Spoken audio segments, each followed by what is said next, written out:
address preservation issues, the City Council has approved the formation of an ad hoc historical preservation.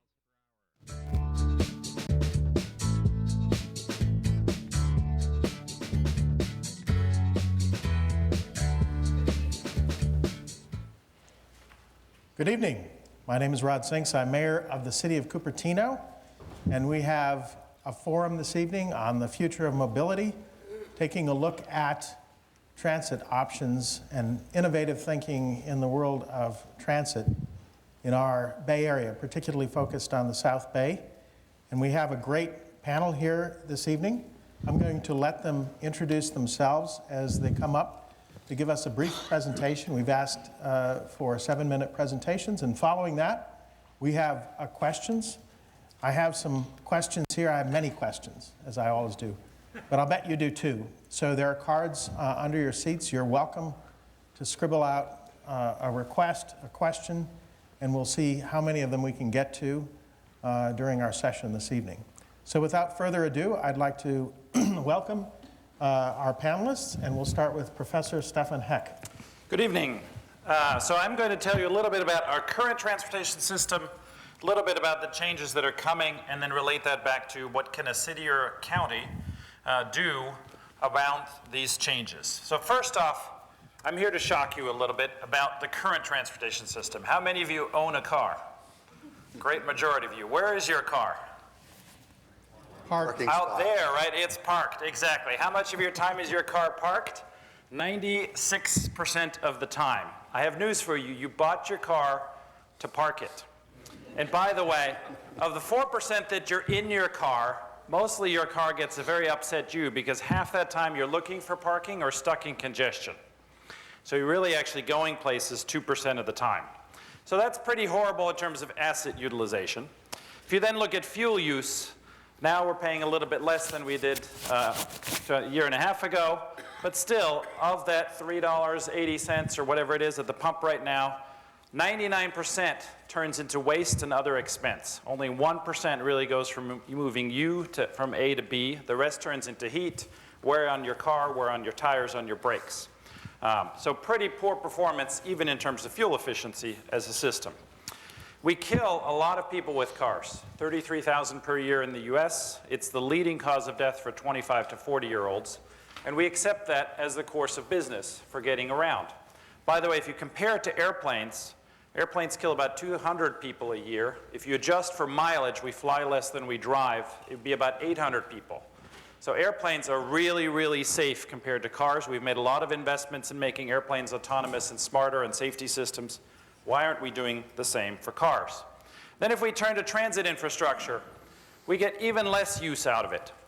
If you really look at our roads, they're only covered by cars 10% when they're at peak capacity during the rush hour when cars are moving along, if you don't have a traffic jam. And if you look at the amount of time that we really have rush hour, it's a small portion of the day, one way in the morning, the other way in the evening typically. 280 tends to be a little bit of an exception. It's both ways. But that's about 0.5% utilization for something we've spent 5% of GDP on nationwide to build, our interstate highway system. So I think we have a problem. Why am I not negative about this? I think there's a lot of change coming and a lot of levers to actually improve this situation. The classic proposition is to go to higher density. These are two cities with roughly the same population, Atlanta and Barcelona. One of them obviously has a very different scale commute problem, less time in cars, lower expenses for getting around, a better transit system.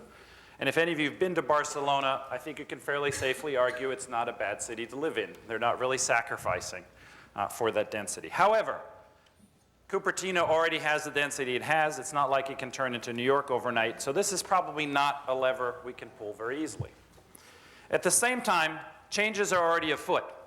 This is data that shows the federal forecasts for how much driving we will do in the future. And you can see, if you look at the line, every year the forecast basically looks the same but shifts right a little bit. Then the planners aren't getting the message.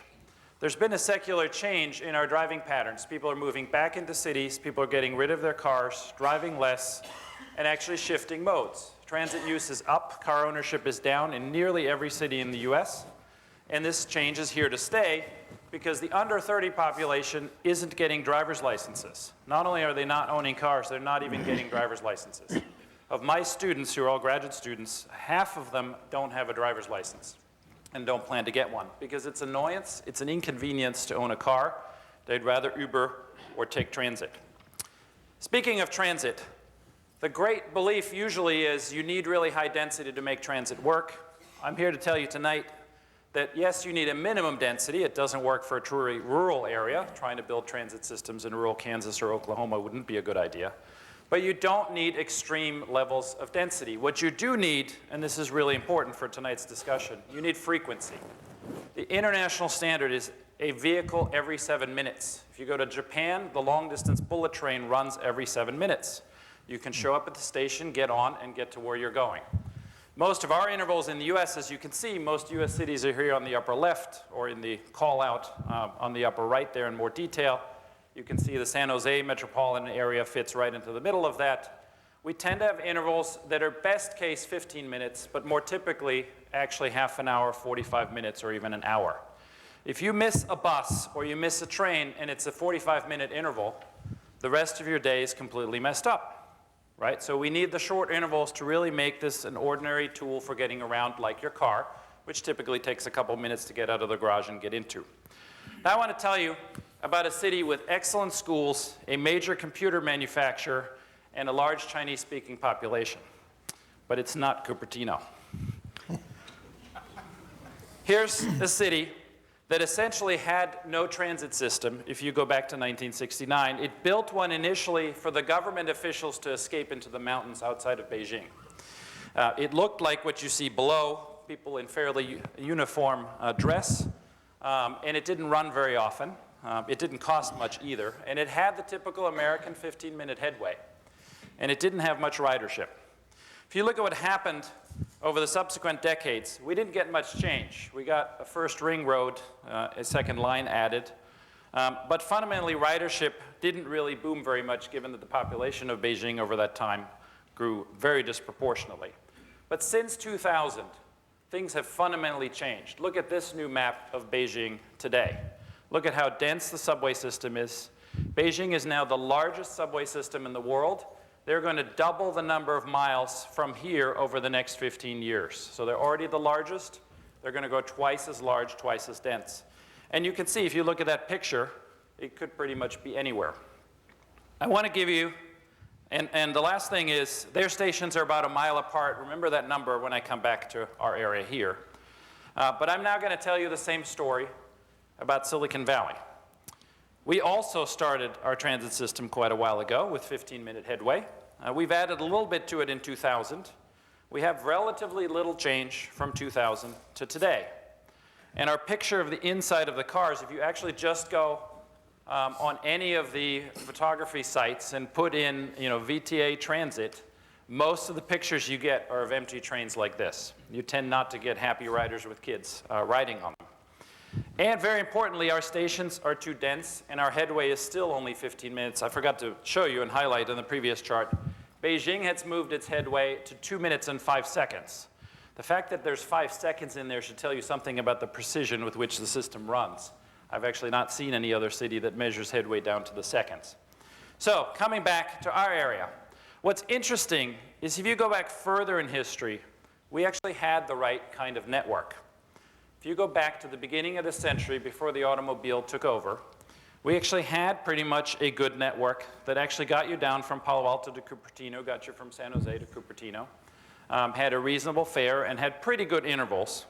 It ran roughly hourly, which given the population at that time was actually relatively frequent service compared to other trains. Wouldn't be good enough today. And it actually had a higher distance between stops, so it was designed in the way that we should design it today. So we can do it. We've done it in the past. Other places can do it today. Why not improve it? Well, we do still have one problem, which is our urban planning is not designed the right way. We've put the jobs near the freeways, as you can see here in the blue dots, and we have not put jobs near our transit system, which is in the red here. We've put our housing near the transit system. Actually, mostly we built the train where most of the original cities were, and then more cities grew up around that.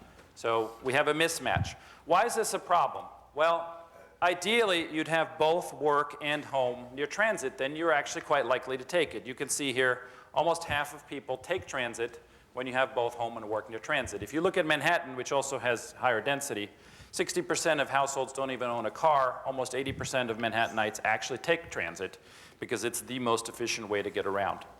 You can see on the far right here, if neither workplace nor home are near transit, you're not going to take transit because it's just too inconvenient. But if we have a choice about putting our home or our workplace near transit, it's the workplace that matters, as you can see from the middle two bars. Think about why. Typically, you're not just going to work. You're dropping your kids off at school, you're running an errand, you're going shopping. If you need your car for the last mile from transit to workplace, your car's stuck over there. You can't pick up your kids, you can't run an errand, you don't have your car on the weekend. If it's the home to transit link that you need, I can have my car roaming around from my house, get onto transit, and as long as I can get from transit to work easily, that problem actually is solved. And remember that when you hear from Apple and some of the other companies, because they're designing a transit system as a privately operated entity that basically solves this problem. I want to conclude with a couple slides that show you why I think the future is intermodal. Not this kind of intermodal, by the way. This is actually a picture I took on 280 a couple months ago. I happened to run into this train riding on a semi-truck. The real intermodal is this. Applications that allow us to integrate multiple modes, make the scheduling really convenient, automatically do the routing for us, just like Google Maps does for cars today, or Apple Maps does for cars today, and allows us to also pay online the way that we pay for Uber. You never have to think about it after you enter your credit card one time. That's where we need to head. And that system also needs to integrate the other modes. Why? Well, let me show you a simple example. This is a pilot we did at Stanford with Stanford employees. And what we found is, if you're looking at commuting by car versus commuting by bike, those are the dashed lines, the bike loses once you get more than 2 or 3 miles out. So what you find typically is people who live under 3 miles actually take a bike or walk. But beyond 3 miles, almost everybody drives. Now take a look at the middle two lines, the solid lines. This is a car under realistic rush hour conditions, including the time to get in your car, drive through rush hour, and then find parking at the end. And the other line is an electric bike. What's interesting is, for 3 miles, the electric bike is actually faster, and the electric bike keeps up with the car up until about 9 miles. At 9 or 10 miles, the car begins to win. So we could have a very large commute radius. We could also have a very large e-bike sharing system or e-scooter sharing system around our transit station and massively increase the intake range or the range to employment at the other end of the line. The right-hand side gives you the cost numbers, and I've assumed here that on the few days when it rains or when you're carrying something heavy, you're going to Uber and not take your e-bike, and you can still see you come out dramatically ahead relative to the cost of owning a car. Speaking of which, the cost of owning a car, how many miles do you drive? If you drive 5,000 miles or less per year per car, you should get rid of your car. The only reason you own your car is because you're attached to it as a status symbol, as a brand, or as an entertainment device, not because it really is a cost-efficient way to get from A to B. What these lines show you is the line horizontally nearly for leasing or for purchasing a car. You have a big high upfront cost. You have a relatively modest increase in cost as you drive more, maintenance and fuel basically. And then I've plotted a number of other options. Transit, where it's available, again going back to the limitations of I've got to have it near home and near work, or I've got to have an e-bike, e-scooter connection to at least get there, is really cheap. We know that. But what's interesting is the new sharing models, Uber, Lyft, and even the Zipcar Drive Now models, actually are much, much cheaper as long as you don't drive too much. You can see here, to take your first ride is almost no cost, right? Just the cost of the ride, $5, $10, depending how far you're going. As you then drive more, the cost per mile is more, so there's a crossover point. But that crossover point right now, if you look at the Uber X line, is at about 5,000 miles per year.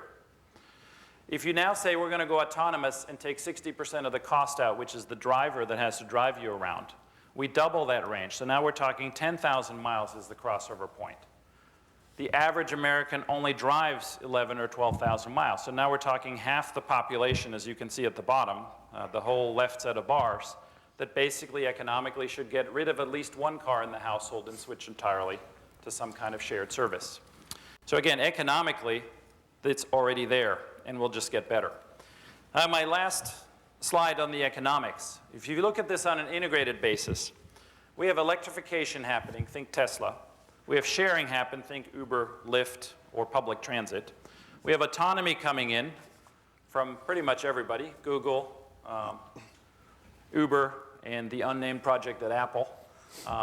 Everybody's working on autonomy. And we have cars connected to the internet. You're taking for granted that we have not only Slack and media, but we also have updated traffic and routing information. Each of those makes a big difference. Electrification increases the efficiency dramatically.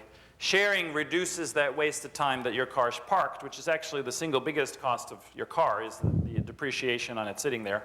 Autonomy has the potential to reduce most of those accidents, not everything, but a good number of them. And then connected means I can route around traffic, I can pick the time when I take the car, or I can make a connection to transit from my car, so I actually take a faster back trunk line or a Caltrain or whatever it might be for when that actually is more convenient. But what's really exciting is the integrated picture, because these have a mutually reinforcing effect. If you share, the size of the battery matters less because I can swap into a bigger battery when I need to go to Tahoe, and I can use a smaller battery when I'm just cruising around town. If I have autonomy, the cars can reposition automatically, so sharing becomes much more fluid. And by the way, I don't need all the drivers, and I don't have to have limited hours. The cars can actually drive 24/7. They can do deliveries at night and pick up people during the day. And obviously, if I'm connected and shared and electrified, then all my charging, all my maintenance can happen in the off hours as well. So again, it's very, very convenient. Under 2 minutes for a pickup. Cars could be positioned in your entire neighborhood, so it's very quick to get around. The aggregate economics go from about $1 per mile all in today. Again, depends on whether you drive a Honda Civic or a Mercedes. It's somewhere between 67 cents and $1.20. We go to 8 or 9 cents per mile. That's like the invention of the railroads. So in addition to classic transit, we need to be thinking about this change and how it interacts with our transit system, because ideally we want the autonomous vehicles to cover that last mile, whether they're two-wheelers or four-wheelers. And I close with this slide, which is what needs to change for a city. Well, we need to plan integrating between transit and roads. Historically, those are separate departments, separate plans. You can see the car plans have always assumed massive increase in car traffic. That is no longer true. And our transit plans have assumed transit the way we've built it, with long headways, very infrequent, and low ridership assumptions, because we've made the last mile problem really inconvenient. We can solve the last mile problem now with these new vehicle types. We also do need to change our land use. That's more a medium long-term issue, because you can't change land use overnight, but we shouldn't continue to grow jobs far away from transit. That doesn't make sense. We need transit to be the hubs around which we locate jobs. I already said we need to increase the frequency and think about two-wheeler integration as well. And the most difficult, probably, we need to find a way to start charging for parking.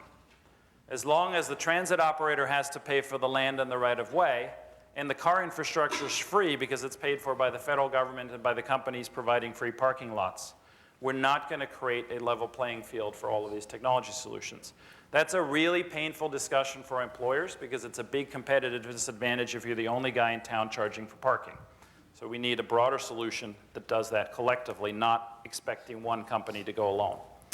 And lastly, we need to open up the data so that these intermodal apps, the true intermodal experience, can work seamlessly together. And you can go from car to train to bike for your last mile and do whatever else you might be doing for the evening commute that's different.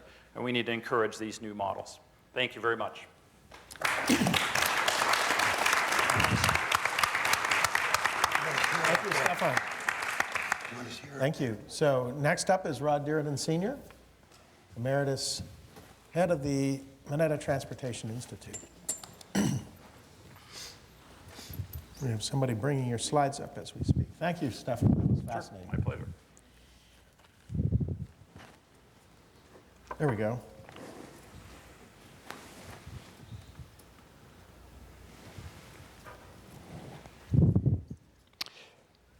I'd like to say me too to the last presentation, which I thought was very well done, and I really enjoyed it.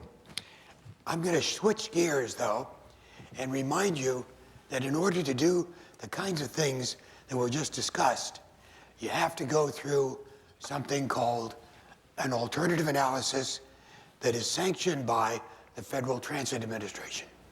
You can't just say, I want to do that. You have to prove that it's the right thing to do, and you do that by doing a study that's called an alternative analysis and environmental clearance. And that studies every corridor alternative and every modal alternative in the corridor, including land use and the last mile issue, before the Federal Transit Administration will share the cost with you, and we must have that federal support to build. So what I'm going to be talking about is how we get through a federal environmental review and alternative analysis, and the kind of things we'll be looking at. Now, I know many of you are pretty sophisticated.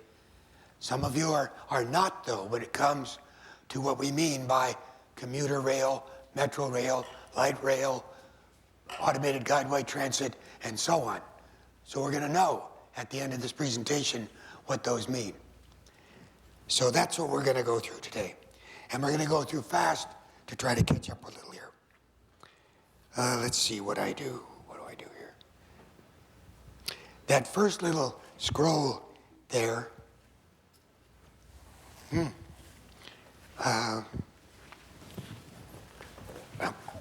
which do I push?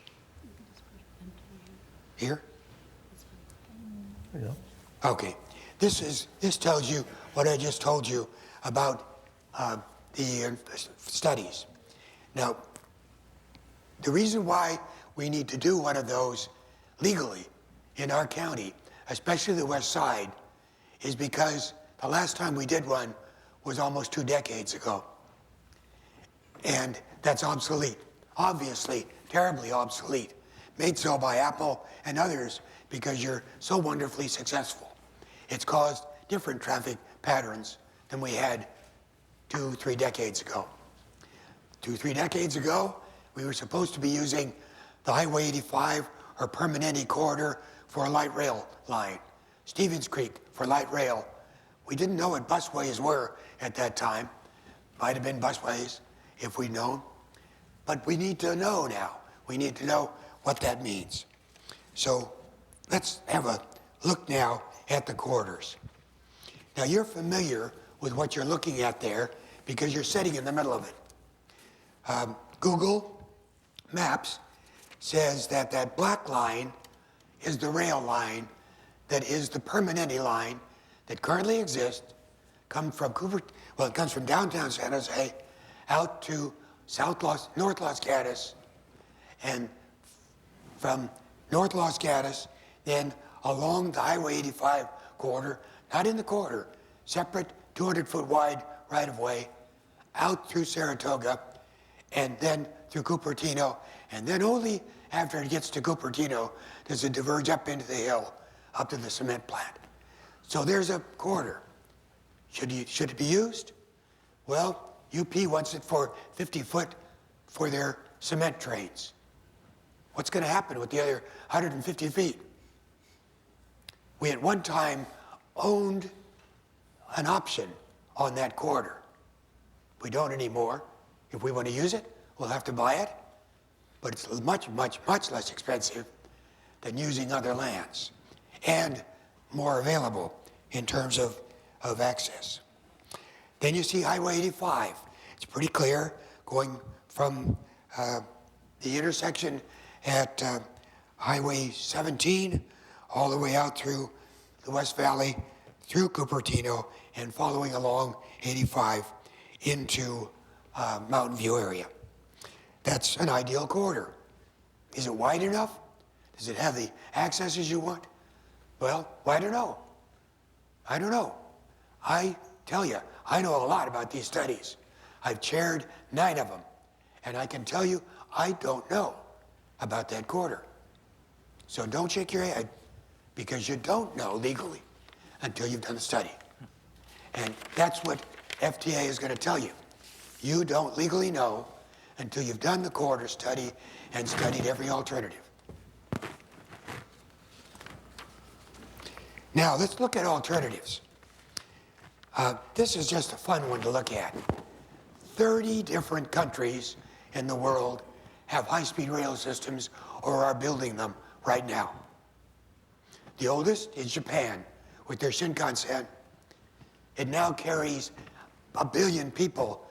It's carried over 4 billion people in the 50 years it's been in operation. Not one fatality in all that time. And they're at 4.5-minute headways now. And their average late time last year was 9 seconds on their whole system. If Japan can do it, we can do it. China has only been in the high-speed rail system business for 20 years. They have 8,000 kilometers of 230 mile per hour high-speed trains operating throughout China. And they have another 1,000 kilometers under construction. They were an emerging country 20 years ago. How can they afford it and us not afford it? We're the richest country in the world, we tell everybody. How can they afford it and we not? Do they have more concern about climate change? Do they have more concern about their economic vitality than we do? Apparently. You go on through Korea, China, France, Germany, Italy, England. Morocco has just built a high-speed train. Morocco is a third world country. What the heck's going on here? We don't have one in North America.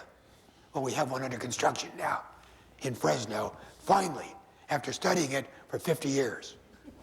We're going to have a station in San Jose in about 14 years. So be ready. It's going to happen now. Now, commuter rail. What is commuter rail? That's the next step down from intercity rail. That's the Capital Train. That's Caltrain, the Altamont Express, the Metrolink down in LA, Metro North in Washington or New York, and so on and so on. The Virginia Express going down into Virginia. It's a diesel, typically diesel or electric push-pull train that stops fairly frequently and carries big, big loads. Ours is Caltrain, and it's being electrified in the next couple of years, and it's going to be an outstanding system. We can build on that. Metro. What's a metro rail system? Well, it's BART, or Washington Metro, or LA Metro. It's an automated, in fact, they are completely automated, although they have drivers acting like they're driving it because they need to be there in case of emergencies. But in day-to-day service, the trains are run by a computer. And they're very much faster accelerating and decelerating than the diesels. They're cleaner, and they can stay on time more easily. BART's our example. Light rail. We know what light rail is. We have one right here. It's one of the best ones, by the way, in terms of technology, but not in terms of planning here in Santa Clara County. San Francisco has a fine Muni Metro system. Sacramento, Portland, Calgary, Edmonton, Phoenix, Denver, San Diego, LA. I'll show you a list in a minute, and you'll be able to see that there are literally 100 light rail systems that are expanding in the United States. And around the world, there are thousands of light rail systems because it is the least expensive to operate in terms of life cycle costing of any medium capacity rapid transit system. The technology there is called medium capacity rapid transit. That's what the Federal Transit Administration will understand. The other mode is a busway. That's a medium capacity rapid transit system. The problem with a busway is that you have to replace the buses or completely rebuild them every 10 years. Light rail system will last 50 years before you have to rebuild or replace them. They'll last 100 years with maintenance. So when you life cycle the costs, light rail is much less expensive, and of course the fuel is much less expensive, and it's less polluting. But I don't know which is best. That's why FDA is going to tell you you have to do the study. Now here's something that's a bit new. It's really old, but it's a new system being built now around the world, and it's to take care of that last mile when you can't get to the plant. Apple, let's say we could get a light rail line to De Anza College. Can't get it quite to the Apple plant. A pod car system or an ATN, automated transit network system, is very inexpensive to build. You build them on little stanchions and they operate very similarly to a ski lift, only they're more substantial and they're computer controlled. Inside the cab, there's the buttons you push and it tells you where you're going to go. It already knows where you are. And it'll take you to your stop without stopping if it can. If somebody else gets in and has to stop, then it'll stop for the other person. There's 2 or 3 of these in full operation. It was invented by Uppsala University in Sweden, and there's one at Heathrow Airport, one in Dubai, and others around the world. And they're slick. They're very nice. They're no operators. They're run on electricity, and they're inexpensive to build. But they're not good for the housing end because we're too spread out. They're good for the jobs end, where you can get into a cluster of industry and have your pod car taking you around that cluster on a route that might stop by an airport or might stop by another major trip generator, maybe a university on the way. Express bus. Now this is what we've typically been talking about in terms of your bus rapid transit system. One more. There you go. Okay, thank you. Well, it was right, but it was wrong, but it's righter now. You got to watch out for college professors. I work with them all the time because after politics, I started running this research institute. Let me tell you, they give you gray hair. Okay, so busways. Those are busway systems in operation right now, bus rapid transit in the United States. It's a viable mode. It's especially good in areas where you have a little lane flexibility on your freeways and where you don't have the densities or the connectivity to support light rail. Light rail, we have a lot of those around the United States in operation. Maybe that'll work better. Those are some of those in the United States that are in operation now. And that's a list. Now, I intentionally typed that up so it's impossible for you to read. Actually, this is the Federal Transit Administration's list. I'm going to leave that here so you can have it, and the mayor will make copies for you and carry it to your home by himself, by his hand. On the light rail system? On the light rail. But the city will make copies available of all of my stuff for you if you'd like it. And you can look down there at the code and it will tell you which systems are in the process now of expanding, whether they're light rail, commuter rail, metro rail, whether they're busways, and the amount of cost that's pending for those systems. That'll bring you up to date on what the demand is nationally. I think rather than take more time, I'm going to let you know that I'm anxious to answer your questions. I've taken about 11 seconds now, and I don't want to take any more time from anybody else.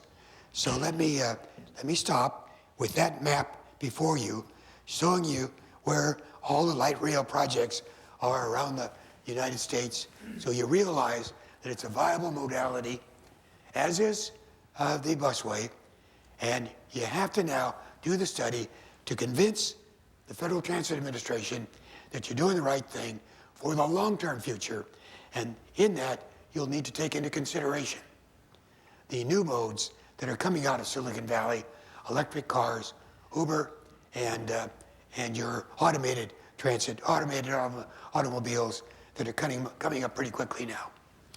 So thank you for having me here. I'll look forward to your questions.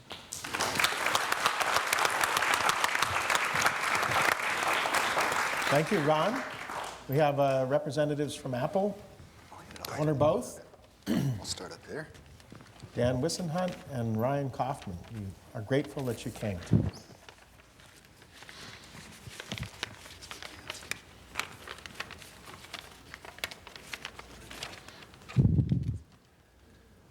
She's showing me how to operate a Mac.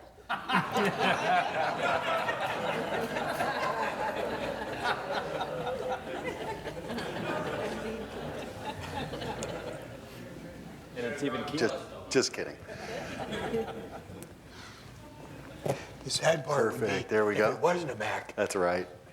Thank you for having it on Mac meeting. I appreciate that. So, hi guys. I'm Dan Wissenhunt with Apple, and I came with my esteemed colleague Ryan Kaufman to just give you guys a little glimpse on how a company that has over 25,000 employees in the immediate area, how we view this transportation issue. And it's huge for a company like Apple, especially when we consider that the vast majority of our workplaces are here in the West Valley, which has the unique challenges of being definitely underserved, that would be an understatement, by public transportation.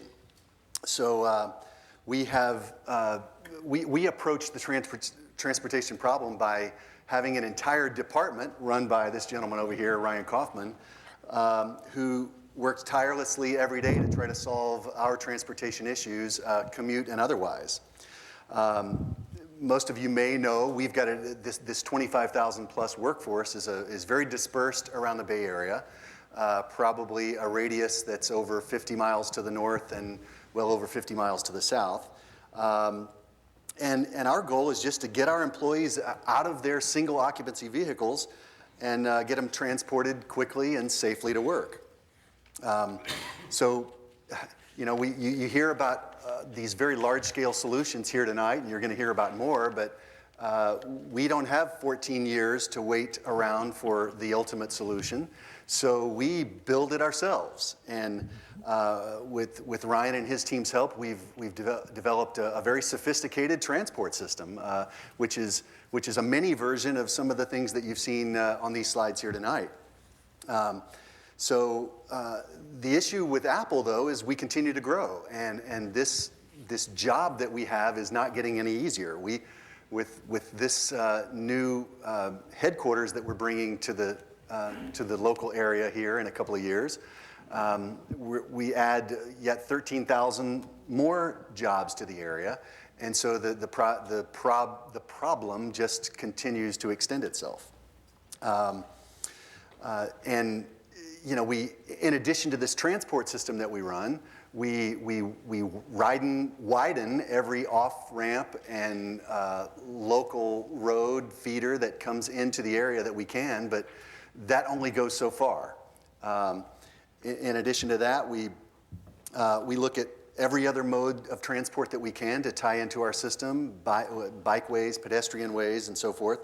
But those only go so far. So our bottom line is that we have to collaborate with the local governments, with the state, with other major employers in the area to come up with the very best ideas as to how to solve the problem and come up with solutions that are relatively quick. We think that just simply that if we can get more of our employees out of their cars and into some reliable transportation alternatives, that Apple will ultimately benefit from the higher productivity that comes with, happier employees as they arrive to work. But we also do our share in sort of reducing this incredible congestion that Stefan told you about earlier. So I'm gonna let Ryan come up and give you a little more detail about how our system is built and sort of some numbers that show you the magnitude of it. Ryan? Thanks, Dan. I'm responsible for doing the large challenge of moving an employee workforce as large as Dan mentioned, 25,000 a day, to and from Cupertino. So I'm very much in the operations of this day to day. And I'm going to explain to you a little bit how we approach this. We have a variety of different densities of employees throughout the region. We have a small portion of people who live very far away from Apple, 30 to 40 miles or more. Then we have a larger group who's in the 10 to 30 mile range. And then we also have a very large group who lives in the 0 to 10 mile range. And so the way we approach what we call transportation demand management is by providing a whole host of services to all of these different commutes. And the different types of commutes that people are attracted to vary depending on how far or close they live to work.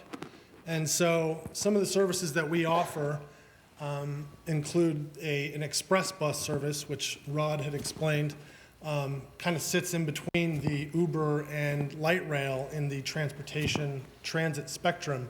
And this is really addressing what we consider a regional challenge.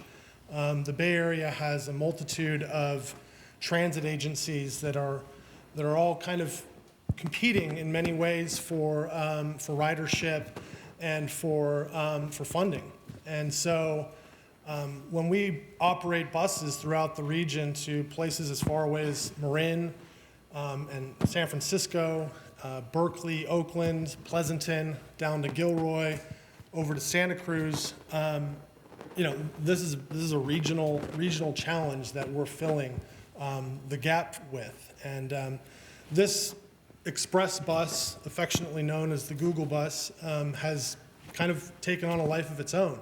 And a number of companies are starting to do this. And it's very successful because this is filling a gap in the transit infrastructure in the San Francisco Bay Area.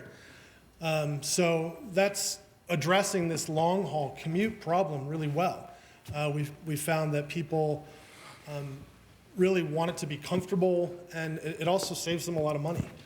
The further you are away from work, the more your commute costs. And so we feel like we've got a really good handle on that commute challenge, but it becomes more challenging as you get closer and closer to the workplace. And so some of the things we're looking at as part of our new campus development and as part of our transportation solutions is really starting to focus on these short 0 to 10 mile commutes, whether that's solving that with better bike and pedestrian infrastructure, or starting to look at other types of technologies and partnering with our esteemed colleagues here to really start to push the envelope on what we can do to think different about local transit, which is really what we feel the next step in transit is how do we get people from these 0 to 10 mile trips. There's a lot that can be done there, and we really think that a lot of this is going to be driven by technology. A lot of our ridership participates in daily use of our technology, whether it's a watch or a phone, and the expectation is that we just pull out our phone or look down at our watch, And that will determine how I'm getting to my destination, whether it's to a meeting or to lunch or over to City Hall to give a presentation. So that's kind of our TDM program in a nutshell. And I can run you through a few slides here. I'm not used to the AC2 slide deck, but there's some interesting renderings here of how some of the transportation facilities will develop at our new campus. You can see here there's some highlighted bike paths. Parts of Tantau and Homestead and Wolf will kind of be more focused on the pedestrian and bike side of things. And with that, I'll hand it over to Uber. Thank you.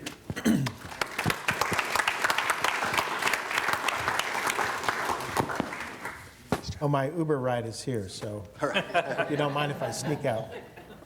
I have it on the app on my Apple Watch here. It's pretty cool.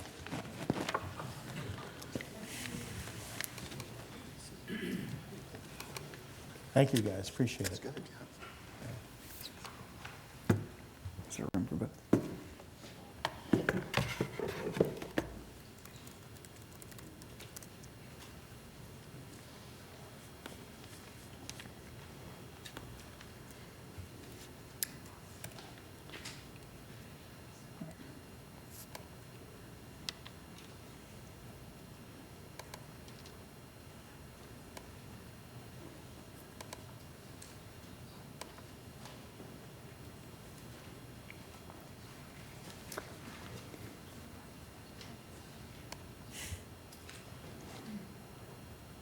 No. Sorry, can you,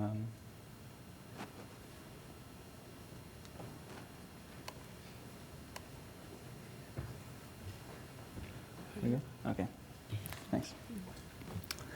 Hi, so thanks a lot for that introduction, Mayor Sinks. My name is Jason Goltabadi. I'm a data analyst on the policy research team at Uber, and I'm thrilled to be here today to talk to you guys about transportation alternatives.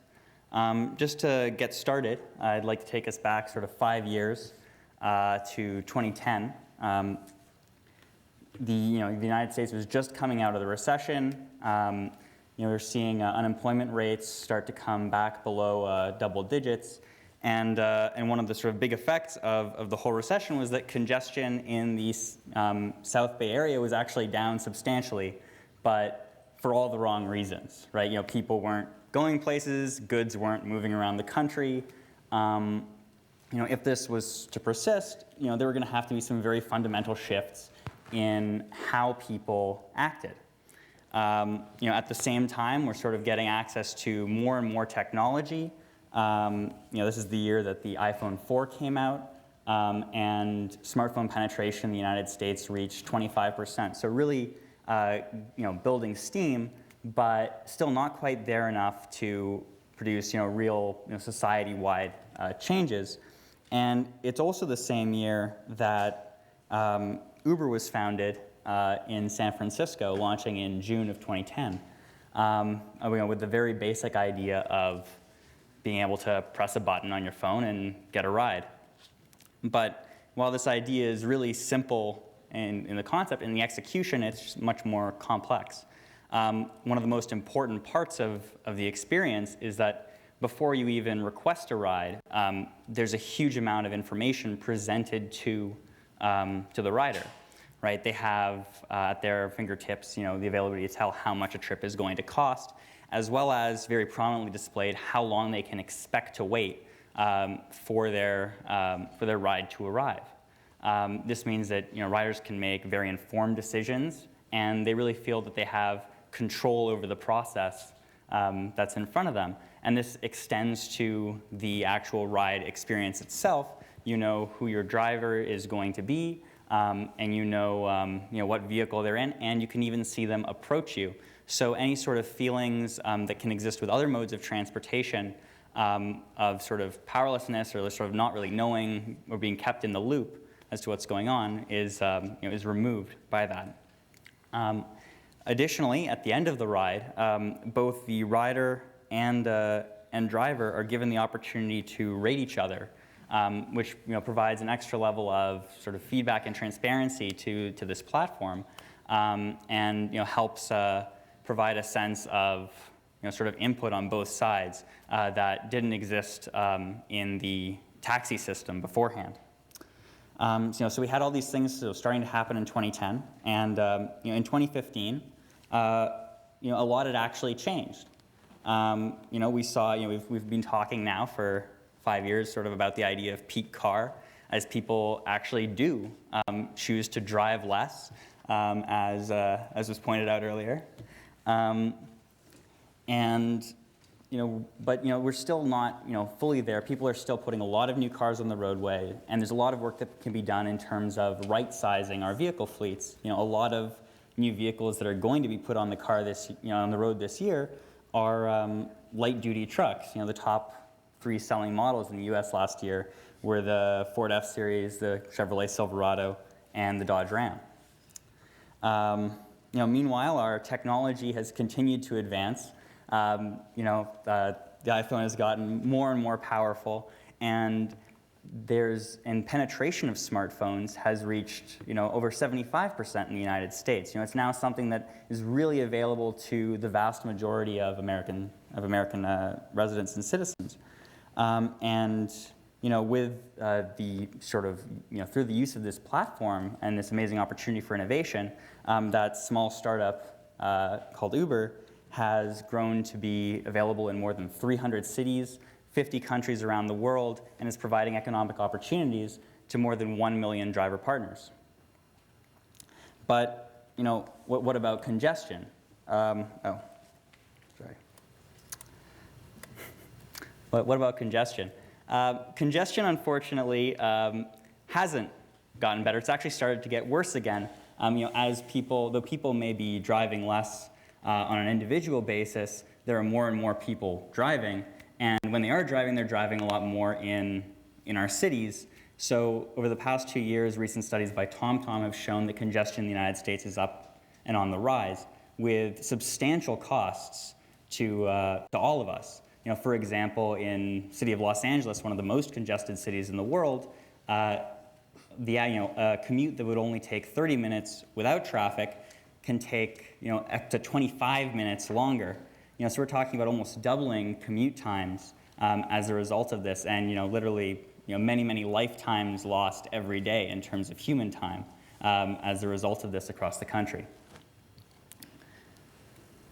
Well, one possible solution to this is mega projects, right? And we can build gigantic highway interchanges to help our cars move more efficiently, but this is sort of more, sort of treats the symptom, not the core cause, which is a lot of single occupancy trips that are occurring.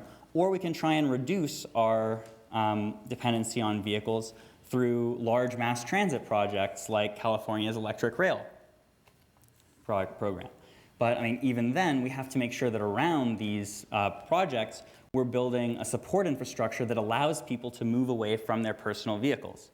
Right? A light rail, a heavy rail station is fantastic, but if it has to have a huge amount of parking around it, then all of a sudden it has to be far away from where people live, and now they need to drive to get there. So they don't really get rid of their personal vehicles, and they're still driving around the city, causing huge amounts of congestion. So, what's something that we can do about this, sort of to get people from their cars into transit and into other modes? At the very least, so they're not driving alone. We can't just build our ways out of these problems. We don't really have the time, and we don't really have billions and billions of extra dollars lying around to put into these projects. But though we've tried a lot of very clever solutions, one of the biggest problems has always been the core strengths of the car, and one of those is really the car as personal mobility insurance. Right? It would be very easy for all of us to vanpool and take public transit everywhere if we could live our lives to a very regular schedule, but that really isn't how it works, right? People's children get sick and they need to leave work and go pick them up at school, or you just want to be spontaneous sometime and go somewhere. So we need to sort of compete with this strength of cars, and a lot of alternatives don't do that, right? For example, as was mentioned earlier, if you miss a bus with a long headway, you can't really, you've sort of lost a huge amount of your time. You don't have that flexibility. You need to be there at very specific points. As well, you're sort of beholden to the transit network, and first and last mile problems can make it just completely unfeasible for you to take trips for the purposes that you desire. So one potential solution to this is Uber, right? I mean, Uber provides immediacy, it provides reliability, but it's not a complete solution in and of itself. Uber is really part of a sort of a dense sort of set of choices that people have and that they can utilize for their personal mobility versus using their own automobile, right? So being able to rely on public transportation for long distance trips and trips along major trunk lines, or when you need a vehicle for a longer trip, a shared vehicle through something like Getaround or Relay Rides or a traditional car rental agency, providing that sort of next level of mobility. But really providing a sort of on-demand layer that interacts with all of these things and suddenly allows them to start competing with personal car ownership. Because instead of waiting 20 minutes for a bus, or wondering for 30 minutes whether or not a cab is going to come, you suddenly have the opportunity to get, for example, in San Francisco, a ride in less than 3 minutes on average, right? So that's maybe less time than it takes you to walk down to the parking garage and actually drive your car onto the street, right? It's immediate, it's available, and it's reliable, right? In San Francisco, the chance that any one ride request will result in a completed trip is over 90%.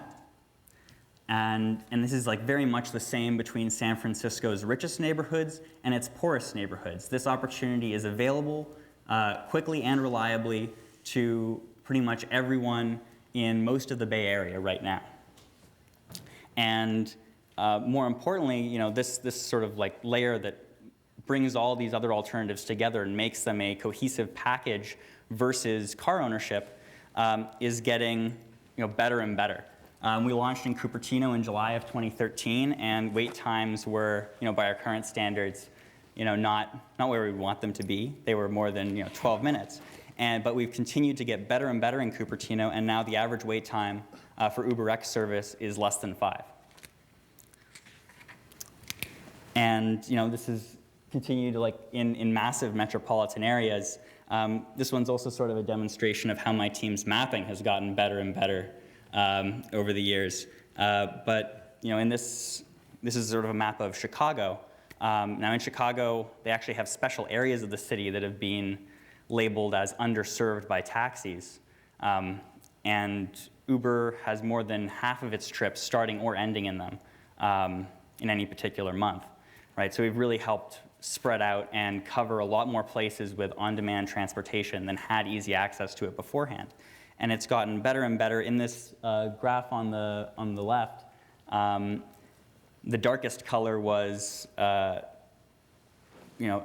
places with more than 90% of trips under 20 minutes wait, and that's decreased. And on the next one, it actually got so much better that we made the darker color 95% and up, and that's sort of continuing to spread across the Chicago area with incredible immediacy and incredible reliability.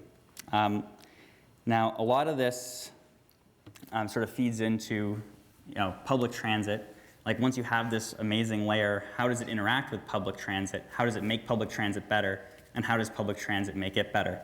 Well, Uber helps substantially with public transit by extending its reach, right? I mean, I took Uber from my office to the Caltrain, and then was able to take Uber from the Caltrain down here. Something that so making a trip that would have taken a substantially longer period of time take maybe an extra 20 minutes in terms of the car trips on either side of it. So it really helps address the first and last mile challenges. And by doing this, people can start thinking about taking transit more rather than using their own personal cars, also because they have that mobility insurance available to them. They recently did a survey in San Francisco looking at whether or not people would take transit more if there was reliable taxi service available to them. And more than 30% of San Franciscans said that they would, and more than 15% said they definitely would, right? Like, this is something that people would really like to have access to, but they often feel uncomfortable because they don't know if they're going to be able to get where they need to go when they really need to get there. Uber can also help supplement during disruptions, and in general allows transit agencies to get more from their major investments. Furthermore, public transit is a great benefit to Uber. Less congestion on the streets means people can get where they need to go faster. And it also really helps people transition to using Uber more, right? But by having this alternative to car ownership and being part of this wonderful package, sort of all of the components of it are made better and stronger. So we actually have a few partnerships already. These are two of our most recent partnerships with public transportation agencies, MARTA in Atlanta and DART in Dallas. Right now, these partnerships are sort of very much based around messaging to riders of both systems, suggesting to Uber riders that they can use public transportation for portions of their trips that overlap with it, and suggesting to transit riders that they can use Uber to get from their terminal stop to their terminal destination. But there's a lot of other opportunities for future partnerships. Uber's platform is extremely sophisticated, so we can fill in all kinds of last mile gaps sort of just through the transit provider itself providing subsidies to people, right? Uber allows you to establish, for example, a particular geofence around a stop and apply rules to that fence. For example, so many municipalities now actually pay taxi cabs to sit at far-strung bus and light rail stations to provide last mile service to remote areas. That sort of system would be unnecessary or could be easily supplemented by allowing you to just have a rule there, where anyone standing at that station could hail a ride and have it subsidized automatically by the county or by the city. But this is all nice to talk about, in terms of nice partnerships. How are people actually using Uber with transit today? This map here shows Uber in Portland, Oregon, before we were actually allowed to pick up within the city. These are trips that started or ended in the cities surrounding Portland. And one of the things we noticed was that a lot of people were using Uber to get to and from Portland's commuter rail stations, Max and West. More than 25% of the trips in the surrounding cities of Portland were to and from the areas immediately surrounding these stations, right? So Uber and transit are already working hand in hand without official partnerships in place. And this is even true here in Cupertino. These are trips over the last month that went between Cupertino and the Caltrain station in Sunnyvale, right? And there are hundreds of these trips, and over the last year, the number of these trips has more than doubled. Like, this is a mode that more and more people are embracing, and Uber's helping to bridge this gap more and more effectively as time goes on. So all these partnerships, all these sort of complementarities really help to take vehicles off our roads, helping to reduce congestion and costs on the entire system, help us get the most out of our existing infrastructure, and really help reduce climate impacts of single occupancy trips. But they also have further impacts, right? Because you now have people sort of leaving their cars at home and relying on other forms of transportation, they're less likely to make really bad decisions with their cars. One of the sort of like highest profile, most common bad decisions people make is driving drunk. And we've seen that a lot of Uber usage, especially on weekends, spikes at the same hours when people would otherwise be getting into fatal car crashes while drunk. right? And really exciting and interesting research is currently in a working paper stage at Temple University, sort of showing a direct, statistical link between UberX's launch in cities across California and a reduction in deaths and accidents related to alcohol. So, there are broad societal benefits to getting people out of their personal cars and into the sort of dense set of choices I spoke about earlier. And of course, as you get more and more people out of their cars and more people into all these different modes, you get to do really cool things like putting more of them in each vehicle, right? So we have a product called UberPool that allows us to take multiple trips that are traveling in the same direction that maybe share an overlapping component and put them both in the same vehicle, right? So all of a sudden you take two cars that were going to be doing two separate trips, and now it's just one on the road, providing better utilization and bringing people together, both making this package more affordable because you no longer have to pay for all of the section that you're sharing, you just split it, but also making it even less impactful on the world around it, right? And this is sort of just an illustration of how that works, right?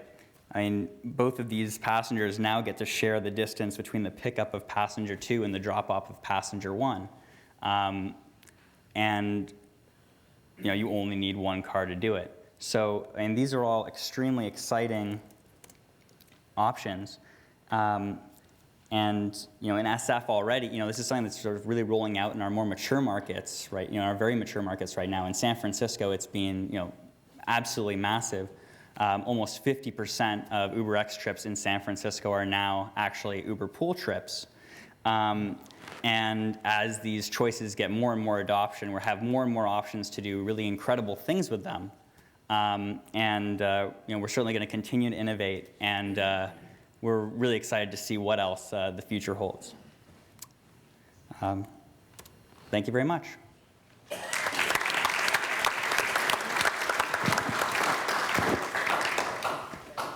Thank you, Jason.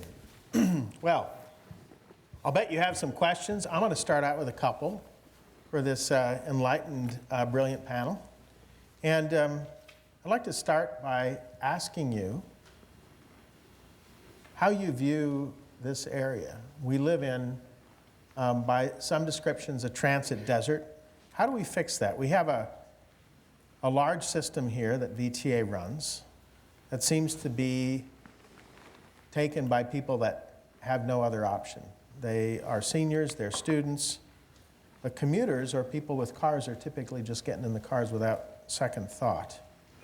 And as a result, we don't have a lot of ridership on VTA, and the fare box recovery is 13%. I'm told by Nuria Fernandez, who's the executive director, that there are other measures of effectivity of the system, but clearly with the system where general taxpayers are funding 87% of every ride, we don't have a particularly effective system here today. And if we consider these ideas of short headway, high frequency being important, good geographic coverage, can we have an effective system if we don't get commuters in large numbers to go out and use this public transit system? And if so, what would it take to get commuters out of their cars? What would it take, Mr. Commuter, to get you out of a new car today, as it were? Do you have thoughts on this? And I'd throw this out to anybody. I can begin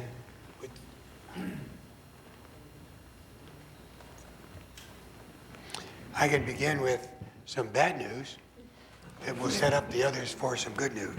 All right. About 7 years ago, Beijing had an experience with terminal gridlock. They had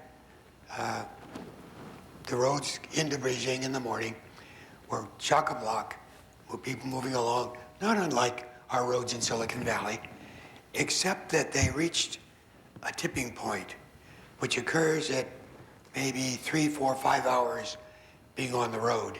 And at that point, you have to go to the bathroom, or you have to get out and take care of an emergency with a kid, or you have to be at a business meeting. And they got out of their cars, locked the cars, and left them sitting in the freeway. Millions of people did that. For about 7 days, they had a traffic jam that made their roads coming into Beijing unpassable. The capital of China would have been out of business if they hadn't had the fine mass transit system that the professor showed you in his presentation. Now, we're not far from that. Oh, we're not a year or two from it, but we may be a decade or two from it. And it doesn't come like a slow progression. It comes like filling up a wine bottle. I know nobody here drinks wine, but filling up a big fat wine bottle with a narrow neck. When you're filling the bottle, the capacity of the wine bottle, it fills slowly. But when you get up into the neck, it all of a sudden overflows.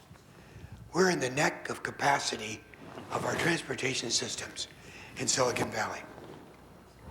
And one of these days, we're going to pour just a little too hard, and it's going to overflow, and we're going to be stuck for days. And it isn't something you can plan for. Now, as we approach that, it's going to become more and more inconvenient for anybody driving on a road, whether it's you and me on a car, whether it's a Google bus, or whether it's an Uber car. You're going to be stuck in the traffic jam. And that's why we want to bundle up as much as we can and use shared transit, use shared transportation all we can. But we must have, as Beijing had, a fine off-road mass transportation system that can carry the capacity of our urban area in an emergency and every day also when people just get fed up with the congestion. Transit in America and in California especially is a safety valve. It isn't the first choice for most people, although it will be more for the millennials. But it isn't the first choice for most people. But it will be the choice when you get fed up with being in traffic and you ultimately say, I'm going to use transit. That's when we need that transit system there and functioning well, and we're not far from that now in Santa Clara County. That's what we're trying to plan for, and it takes 10 years to build that kind of system. So we're way behind. In the meantime, these folks are fighting for their life. Uber is trying to help. We're out buying electric cars so we can drive in the HOV lane, which, by the way, will be encumbered along with everything else when the time comes. So we've got to build the mass transportation system. And we have to begin doing land use, like mature communities and infilling around those rail stations. Not everywhere. Those of you who are concerned about density, forget it. Cupertino is never going to be dense.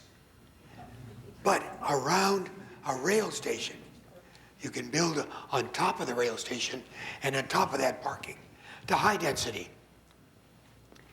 The Japan Railroad makes about 43% of its money from the land use around the stations, because they go up 50 stories on top of the parking and on top of the stations.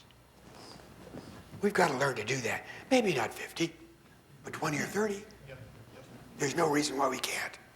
On top of the stations, not in your neighborhoods, on top of the stations, on top of the parking, with buffers around from the neighborhood. That force feeds people that want to be there into transit instead of onto your roads. We got to grow up and act like Paris rather than LA.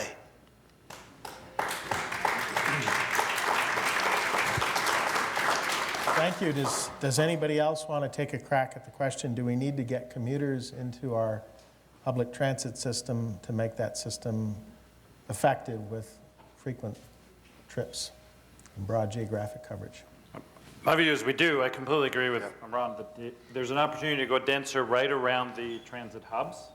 This isn't talking about changing all the neighborhoods. This is just around the transit. So you can have mixed use there. I'd argue that the fact that transit systems work, Apple's system is a perfect proof of that. But it's different than the transit we operate today, right? It goes across county lines. Our public transit stops at county lines. Well, guess what? People commuting down from San Francisco don't want to change buses every time they change county lines, right? The schedules aren't even coordinated so that even if you wanted to change bus, you'd still have to wait between them. We took a look in a couple of my postdocs at real trips that people do based on where the homes are and where the workplaces are. And typically 2/3 of the time was interchange time. That doesn't work, right? That's waiting in the hot California sun for your next vehicle. And then if you miss one, then it's even worse. Then it grows even longer. So what can we learn from that? Very high quality buses with all the conveniences we expect, right? Wi-Fi, maybe even food. You look at European operators, long distance buses, long distance trains, have catering. We should do that to our train system. Why is Caltrain arguing over whether they have a bathroom, right? Let alone like actually having food and Wi-Fi and high quality service. So that's what we need to do to get commuters in.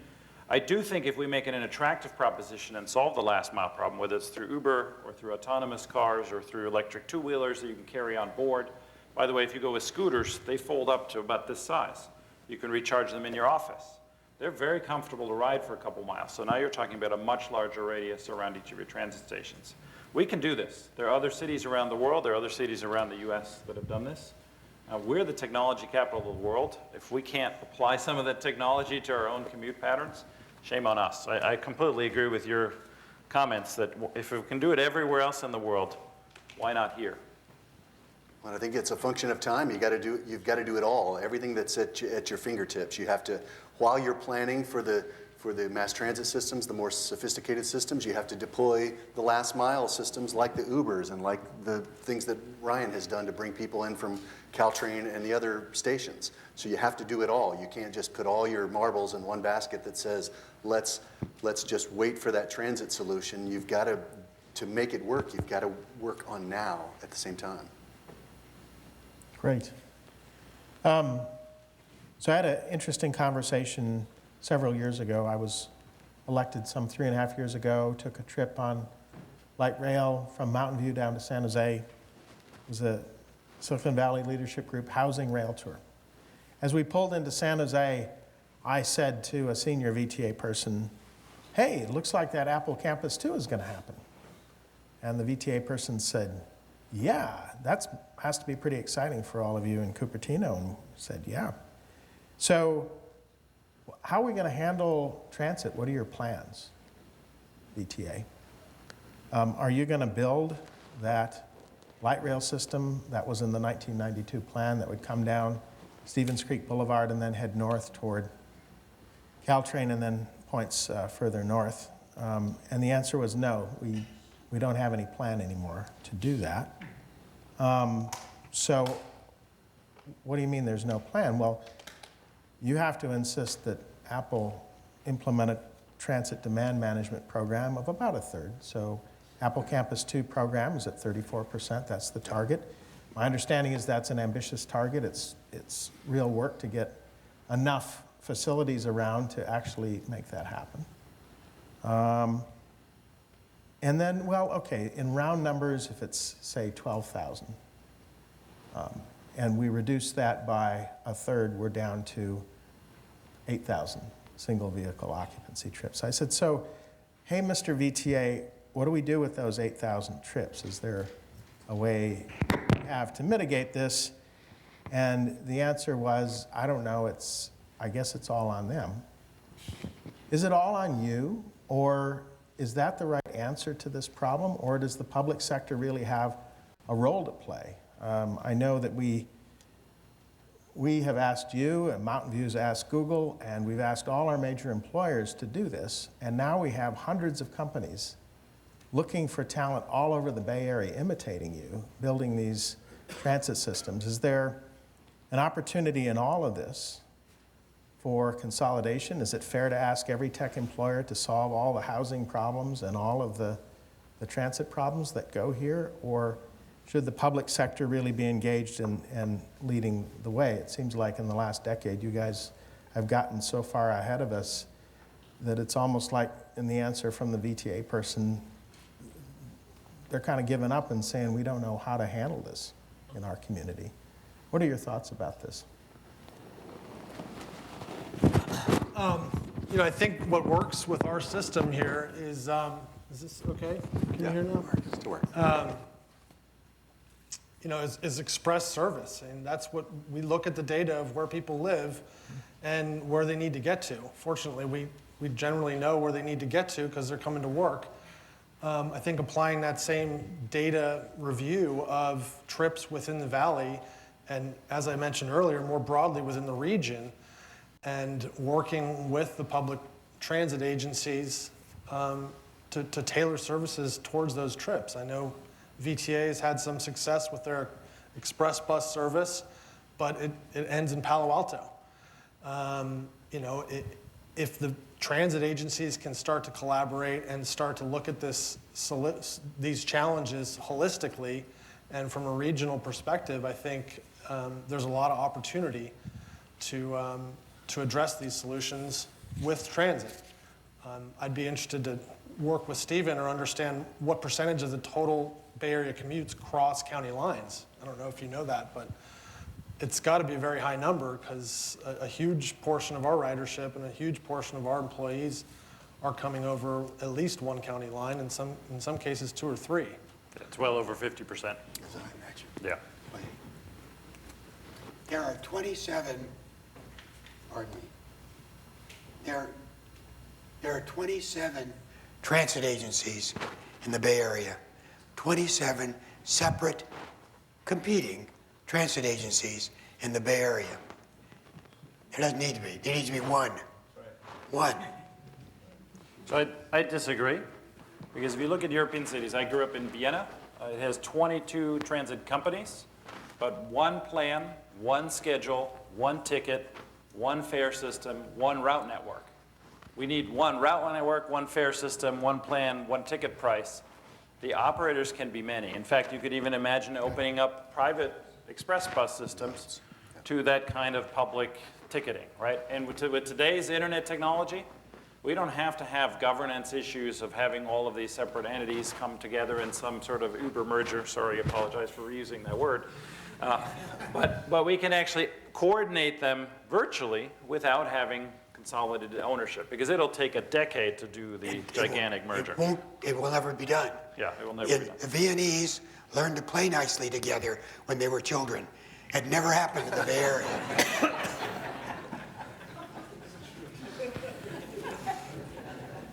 Anybody else have thoughts on this question they'd like to share? Okay, so I've heard some bullishness that we can figure out a way to make our transit, our public Rod, network let me say work. one more thing about our system. Okay. We have, in California, except for San Francisco, bits and pieces of a transit system. They're good bits and pieces.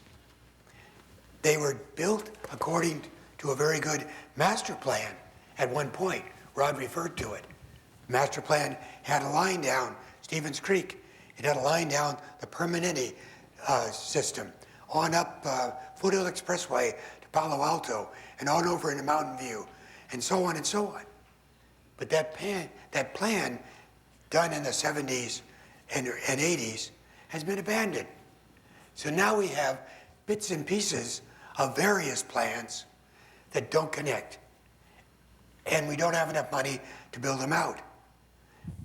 That, plus the fact that we're providing free transit as a social service to seniors, youth, students, welfare recipients, they all get reduced rate transit tickets. Well, if you want to run a social welfare system and call it a transit agency, you can't hold it responsible for paying for itself.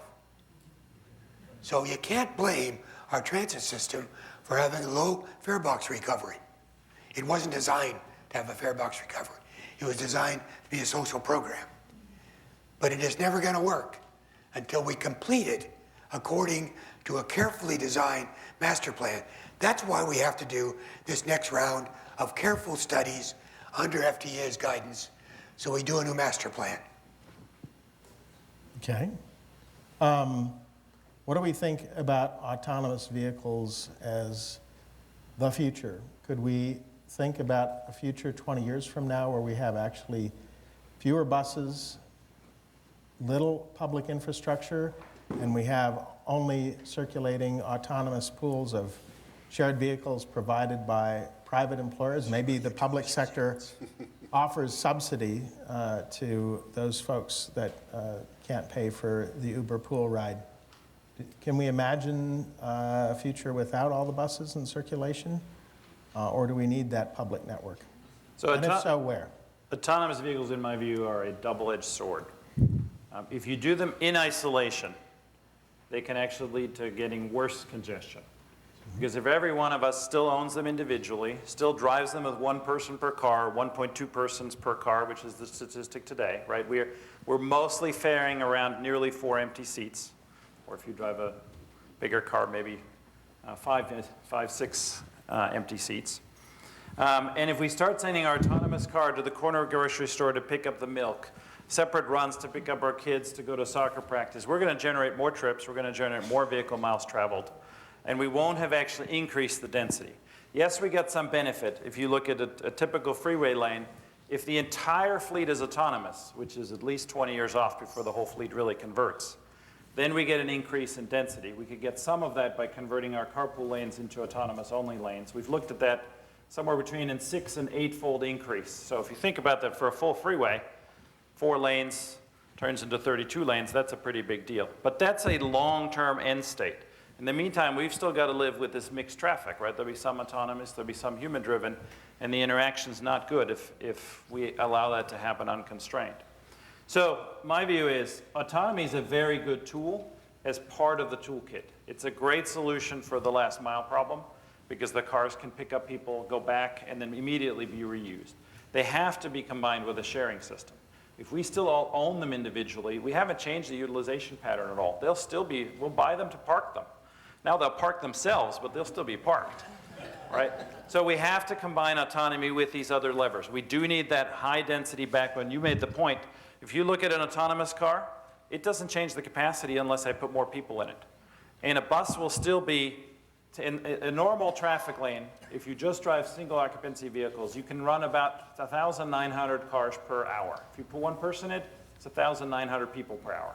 Bus is about 20,000. A light rail or heavy rail system can get you to 40, even 60,000 for that same amount of space. So we still need that high throughput backbone, and we need to have autonomy to fill in the gaps to ensure access, to ensure our social program so that somebody who can't necessarily afford their own car still has access to the transit system in a better way. But we shouldn't think about autonomy in isolation as a panacea. It's an important piece, but it's got to come together into the system. How about autonomous buses? Autonomous buses are a great solution because you can, again, increase that spacing. Is that a hint?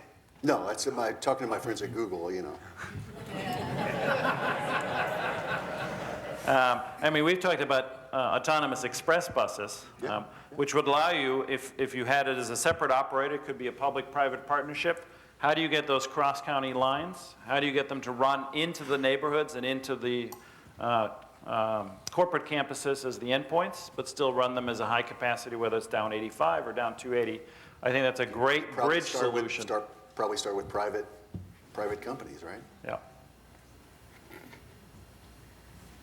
Okay. You're on the edge. What sort of capacity can we expect out of an all-autonomous vehicle lane on a freeway? If it's around 2,000 today with human... I just said it's the maximum is about 8 times that. So if it goes from 2,000 to 16,000, which is still lower than running a bus, right? Bus is 20, 25,000, but obviously a lot better than having 1 person per car. Okay. I've heard other experts say 25, 30% figure of merit, but you think it can be much more than Again, I'm talking about if it's autonomous only. Yes. If you're talking mixed use, yeah, you get a slight increase, but you still have to deal with the humans who need enough space to be able to respond and react, right? We need at least a second of reaction time to the car ahead of us. which at 60 miles an hour is 5 or 6 car lengths. So you're talking about a lot of dead space between cars just to be safe. And that's autonomous with one driver, no passengers. So if you have 2 or 3 That's right. passengers, Then you're then it's increasing. That's right. Sure, 2 or 3, the 8x. That's right. got it. Yeah, you'd want autonomous with a sort of Uber pool combination, right? Then you're talking about a real capacity increase. Or autonomous as a bus, because again, then you're talking about a lot more people for the same footprint. Could I ask a social Please. question? I think the autonomous vehicle has some real potential, and we need to pursue it in mature, whatever capacity we can obtain, even if it's a bus. But the same people that won't let you take their gun and want to put it in the back of a pickup with great big tires that they're never going to use, that can zoom up and down this road with loud pipes, are not going to ever get in an autonomous vehicle. And that's about 25% of your population. And as long as you got that, those 25% of those testosterone-burdened rascals out there, I don't know how you're going to have an automated vehicle system work effectively. You're going to have nuts zooming in and out. And you'll require state legislation to say, you will all ride in an autonomous vehicle. They'll get shot. I don't know how it's going to work. Socially, I don't know how it will be implemented. In California, certainly not Texas. Luckily, we don't have open carry here, so we can have open riding of autonomous vehicles. I guess. All right. By the way, my experience is, yes, more than a third of people are skeptical about riding autonomous cars. If most car companies have done surveys, 30, 40% of car owners today say, I would never get into an autonomous car. When you actually let them experience it, my experience is it takes about 20 minutes for them to become fans. So I think we ought to see how that evolves over time. Similar to riding a Tesla, most people who get into Tesla wind up wanting one. So it's a pretty good experience when you actually do it. I've never been in one, and I want one. And just before we move on and totally lose it, I want to step back from autonomous vehicles for a second and talk about sort of like one of the benefits of sharing that Professor Heck was talking about with sort of the general idea of right sizing. And this isn't something that we have to wait for autonomous vehicles to do, right? By moving away from personal automobiles, there's a lot of opportunities for us to right size our car usage. For example, say using Car2Go, which is like an on-demand smart car in various cities, or using UberX for small commuting trips, and then go rent a Zip car pickup for when you need to go to the hardware store. This is one of the huge benefits of a sharing type system, whether autonomous or not. Yeah, what we actually want is the bundled two-wheel electric scooter with your small electric car, with a couple days of a pickup truck or an SUV when you really want to go carry a load or go to Tahoe, right? That's what we really need. We don't need the big car all the time guzzling gas. I have a question here from the audience asking if there is intelligence that can be added in the current infrastructure to improve the transit experience. You have, today with Uber, you have some control. You see where the cars are that could come and pick you up. You see what the latency is. You have a sense that you're in control somehow. They seem like very simple ideas, but that innovation has changed the way many of us look at that sort of experience. Are there other things that can be done? You talked about tickets, have a single experience all the way through. Are there other things that can be done to add intelligence to our networks? I would say it exists. In the near future, yeah. It's called Move It. You can all download it onto your iPhone today. Yeah. If any of you know Waze, I'm sorry to tout a Google product. That's right. But Waze is the equivalent for cars. Move It, or if you go to Europe, it's City Mapper. Basically allows you that. Where's the bus? When is it coming? How crowded is it? Where does it go? What's the optimal route? We have all these applications. What we don't yet have, which requires Ron's point about we need to integrate the systems, is that doesn't change the fact that our current routes end at the county boundaries. It doesn't change the fact that you need to buy separate tickets.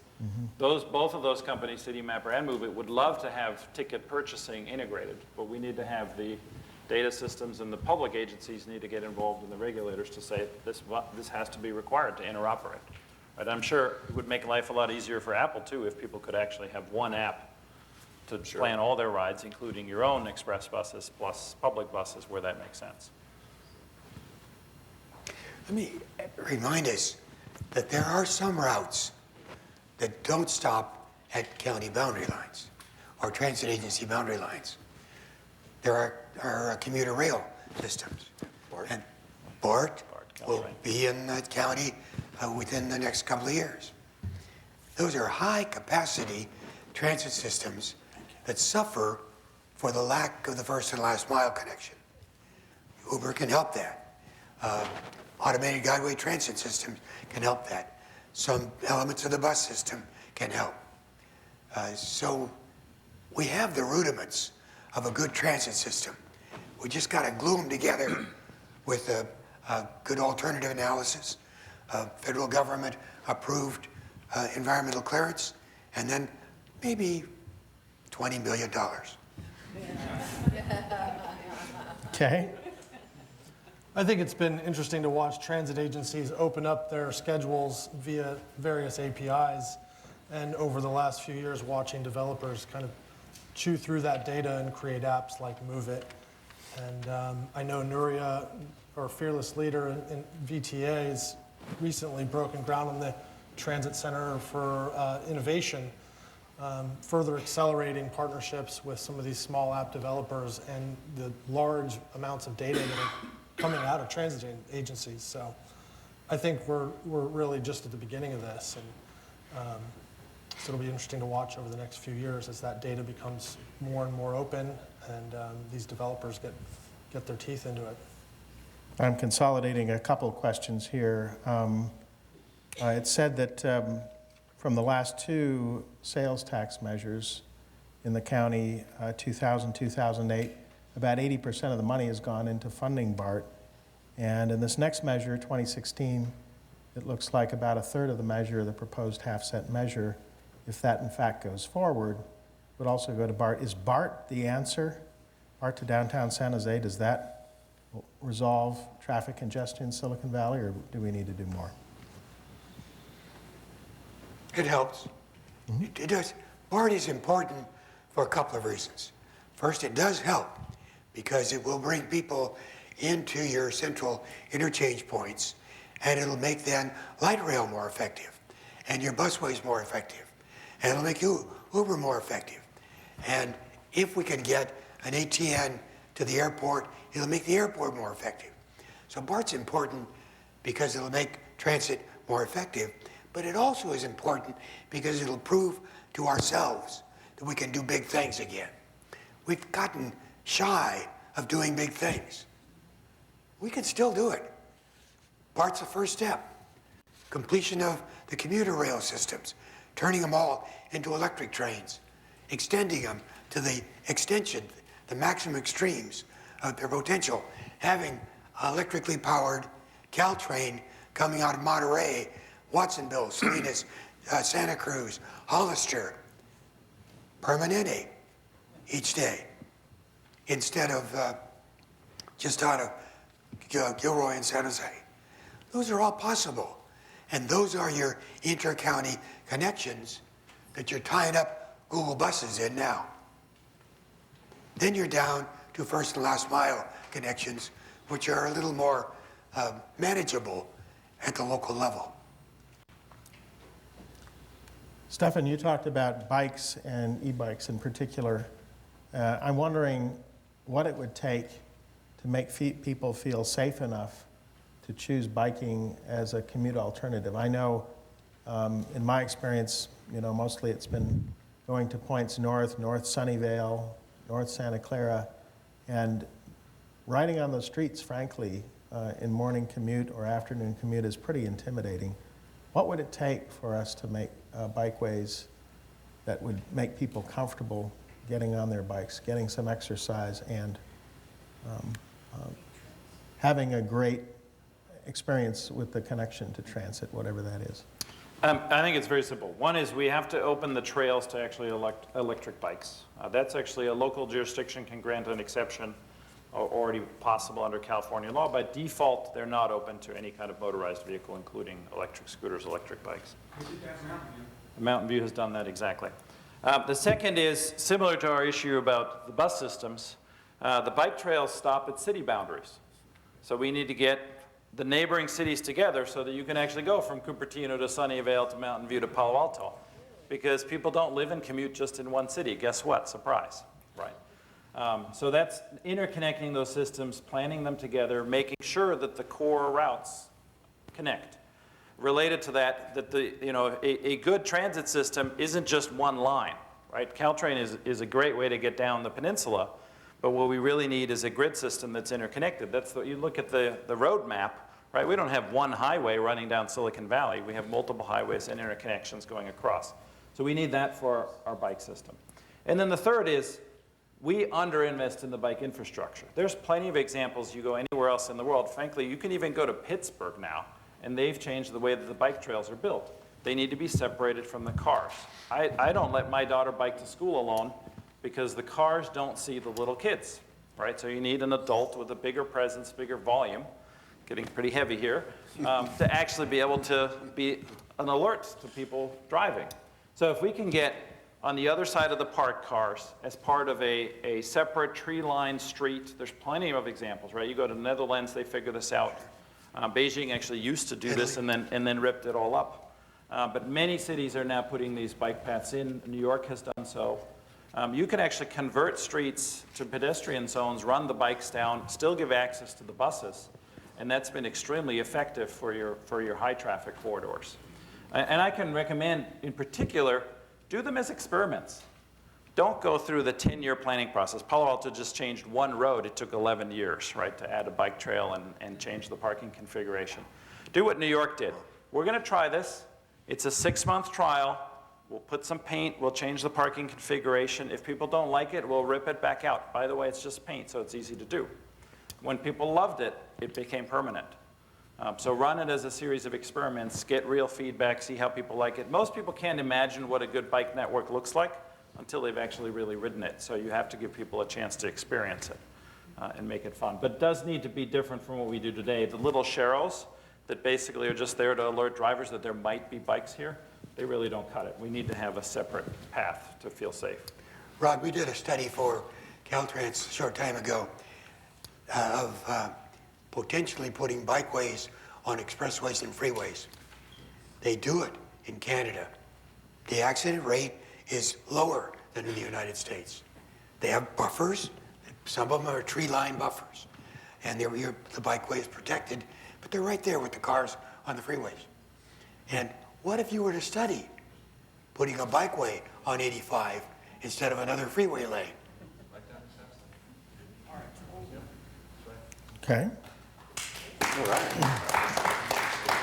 Well, speaking of 85, I have some questions about it.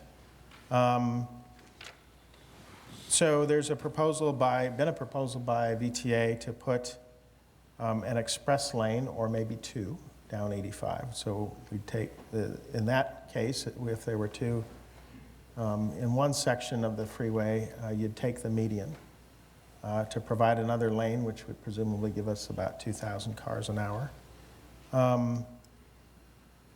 Should we do an express lane or two express lanes on 85? Or do you think mass transit is a preferred alternative? Is it time to bite the bullet and say it's time for a gear shift, and we really want to commit as a region to seeing if we can make mass transit work in the 85 corridor? I think we know the picture of what happens when you put an express lane. It takes several years to approve, several years to build. Things get better for a few years, and then it fills up. So if you want a stopgap solution, that's a nice way to go. But we're just punting the problem down the road. I'm sure you have the answer. No, I absolutely agree. Absolutely agree. If I take that lane for a roadway, Will I ever get it back from mass transit No. from a political perspective? Can't design it in such a way to convert it at some point? Well, no, it's political. By the time you want it back for transit, that highway is going to be chock-a-block with cars. You try to take a lane away from a highway that's absolutely crowded with cars, and all those people in the cars are going to say, we're already crowded while you're taking our lane away. So you can never get it back for transit once it goes to highways. Okay. Anybody from Uber want to express an opinion on this? You're next. I think infrastructure investment, I mainly focus on how Uber interacts with public transit infrastructure. So personally, I'd be a bit biased, but I think other people probably have better opinions on this than I do. Okay. Any of you from Apple want to wade into this swamp? Trying to think out of the box, could you always put the light rail up? I know a lot of Highway 85 has been dug out and sound barriers have been built up, so maybe we can have our cake and eat it too. Elevate. So, yeah, I'm told from here north, where we have no more right-of-way, maybe we have to go up, right? Something to consider. Okay. Yep, something to consider. There's a question about what plans Apple may have to bring people back and forth to the various locations around town once Apple Campus 2 is built in some sort of efficient way. Do you have thoughts about how you're going to get people just within Cupertino? Circulation is a big part of our challenge. Bringing thousands of people to campus each day without a car means that we need to get them around during the day. And at this point, we've saturated a lot of the real estate market here. So we have buildings literally throughout Cupertino today, and we are circulating hundreds and hundreds of people throughout the region today, whether it's by bike or people on foot or using some of our demand response shuttles or our fixed route shuttles. Car sharing. We plan to continue that as part of our mobility system throughout the business day and our business operations, and we think that it complements the local mobility for Cupertino as well. So I think we absolutely continue to circulate people throughout the city. Could I say something about what Apple is going through? It isn't just Apple. The old economic formula is that when you add an original job or a top-end job into a community, you add 7 more local serving jobs. Now, it isn't quite that many with Apple because you have outsourcing out of the community on some of your subcontractors. But in terms of the butcher, the baker, the candlestick maker, there are going to be a lot of those jobs added to Cupertino to serve the new Apple employees. And that's good. I got grandbabies, I want them to have jobs. So I'm not complaining about the jobs. But the problem is bigger than what Apple is facing right now. They're doing the best they can to meet their needs. But there's going to be a bigger need in Cupertino than just meeting Apple's needs. And you can't avoid it. So let's say that we chose not to grow any more at all in Cupertino, You can't do it. but we have people building housing to the south and we have jobs being continually built to the north. What happens in that scenario? Ron, I think if you decided in Cupertino not to grow at all, your city council would be recalled. And I like you. I like you. Don't leave. We need you. So there's no such thing. I'm a tree-hugging environmentalist, chair of the region's League of Conservation Voters.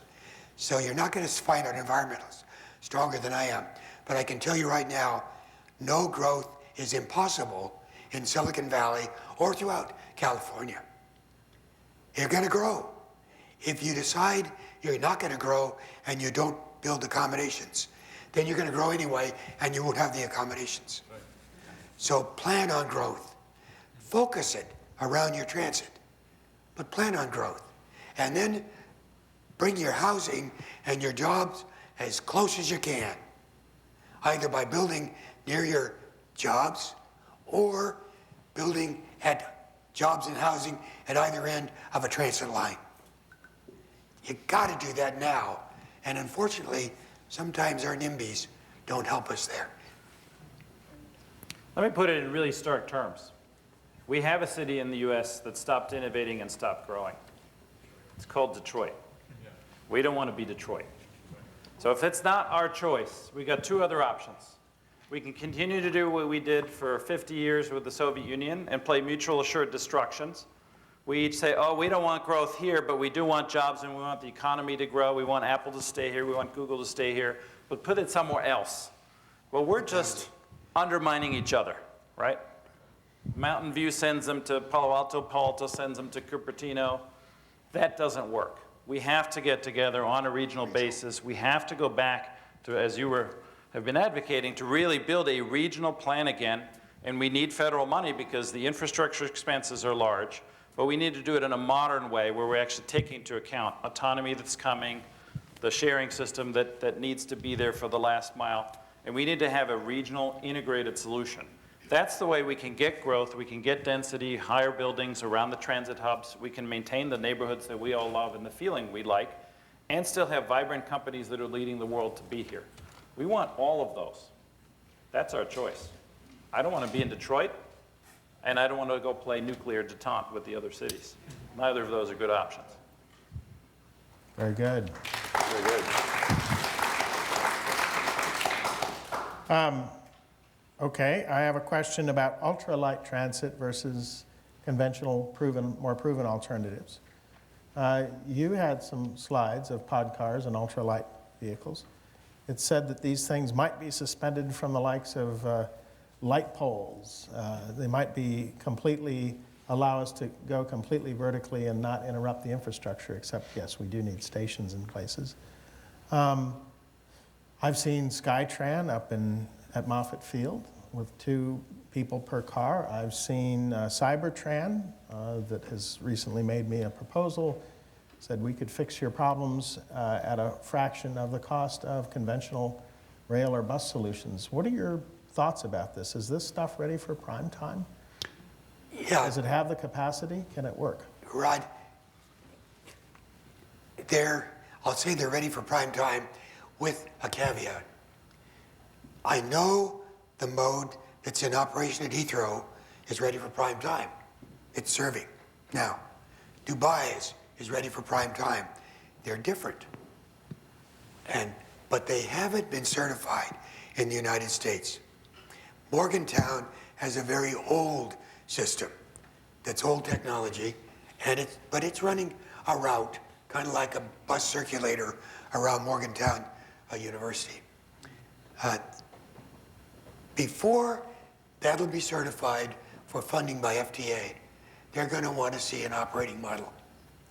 And I've told the folks out at Moffett, go to FTA, propose to them doing a model to circulate the Moffett Field Industrial Park and get Mountain View to go in with you. And in doing so, prove your concept. And they haven't been willing to do it. And I don't know whether they're shy of having the capacity or whether FTA hasn't embraced them. But you've got to have an operating model to prove the viability in the US to the Federal Transit Administration. You do that first by doing the alternative analysis and environmental clearance. And then you build the model. And that isn't a little model train.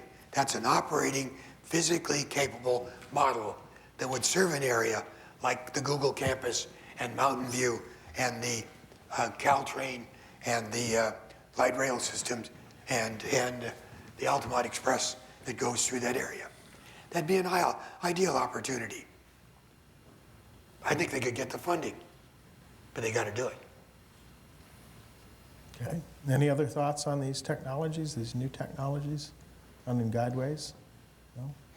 Now, the technology, the inventors of the technology say that it will do the same thing that light rail will do. But there's no model in the world now in operation that's designed to do that. And that would take thousands of cars running 1 minute apart with 4 or 5 people per car running in an elevated structure, say over 85 or Stevens Creek or whatever. And it doesn't exist anywhere. And nobody's going to fund that until it's proven that it will work. Very good. So if we look at our corporate friends here, if we do have many, many companies searching all over the Bay Area for talent, building what you've built, but don't really have critical mass, do you see an opportunity for consolidation? Do you see these companies getting together? Do you know if it's already happening or not? What is our transit agency or what are the leading thinkers doing to try to converge interests and have fewer corporate networks all running in parallel? I mean, it's got to be a little crazy to think about buses from 100 companies running up and down the peninsula. Same way, I mean, we've certainly to more or less the same places every day, We've right? certainly discussed it, and I know there's been some pilot projects between, I think, Google and Genentech up and down 101. But at the end of the day, a lot of our buses are full, and a lot of the movement is south to north in the morning and north to south in the evening. We're not competing with Caltrain, as far as I can tell. They're still running at capacity, and they're gone to 6-car trains now, and those trains are full as well. So we're supplementing a lot of the interregional transportation, and I think consolidating would be great, but we're still going to need the same number of buses that we have today. So You are, but I'm guessing the smaller employers may be running less efficiently, less frequently. Is there an opportunity, do you think, for smaller and medium-sized companies to get together? I think the model works. I mean, I think express bus service that's crossing multiple county lines has proven out to work. Privately funded. It's incredibly popular, and if you couple that with effective first and last mile service, that model works. So, And are you aware of companies getting together to share other than Google and? I know there was a company called RidePal at some point who would try to take that to market. I know there's some services within San Francisco that are trying to test that out. I'm sure some of the bus suppliers have suggested that to various TMAs. I know Stanford Research Park is looking at potentially more of an aggregated TMA between VMware and Tesla and SAP and some of the other companies up there. So I think you're going to start to see that more and more, certainly as you have these diverse employment centers that require that volume. So that's really what it takes, is we're kind of supplying density on one end of the spectrum, and that's really where it works when you have this point-to-point express service. The more you start to distribute that, the harder it becomes to consolidate. We certainly don't want to have to go to Mountain View on our way to Cupertino, and I don't think people in Mountain View want to go to Cupertino on their way to Mountain View. So, but there's certainly opportunities to consolidate. And I think more broadly speaking, there's opportunities for transit agencies to look at this model. Thank you. Well, we're just about out of time. I'd like to see if in 1 minute or less you have any closing thoughts for us. Who wants to go first? I'll kick it off. Just based, kind of adding on to Ryan's last comments, is that we do meet with our counterparts at Google and Facebook and some of the others. And so at this point of the game, we look for where the commonalities are in the problem solving. So there's much of our problem set that is unique, and so but we're finding more and more of commonality in the solution set. And while we may not share the physical part of the solutions yet, we share process solutions, and I think that's going to grow, and the commonalities are going to grow, and we're going to figure out how we as employers are going to have to work with the transit agencies and public institutions to make it all, weave it all together. Great. You know, I think sort of building off of that, when you talk about, it's not just employers that should be working with transit agencies. We also, as a transportation provider, are seeking to work with transit agencies, both through partnerships that are like the ones I went over, and through data sharing agreements, like the one that we're testing out in Boston, right? Trying to figure out how we can best inform local transportation agencies about the demand patterns that we're seeing, while still maintaining the privacy of our riders. So I think there's huge opportunities for partnership between the public and private transportation sectors to sort of help everyone get the most out of their investments in infrastructure and make the best future investments in infrastructure. Okay. Let me paint a bit of a vision. What could we do really near term? We should do the new master plan so we can get federal money. That's a must. We also need to begin to infill the connections that we don't have. So let's start with the lanes we've got. We've got carpool lanes on 85. We've got carpool lane for part of 280. Let's put a public-private express bus of the kind that Apple runs there, aggregating the small companies. RidePal is a good potential player to be hosting that, to be operating that. And let's get the companies together. Who knows, maybe even some Apple or Google employees join that bus as well, because that schedule happens to be more convenient.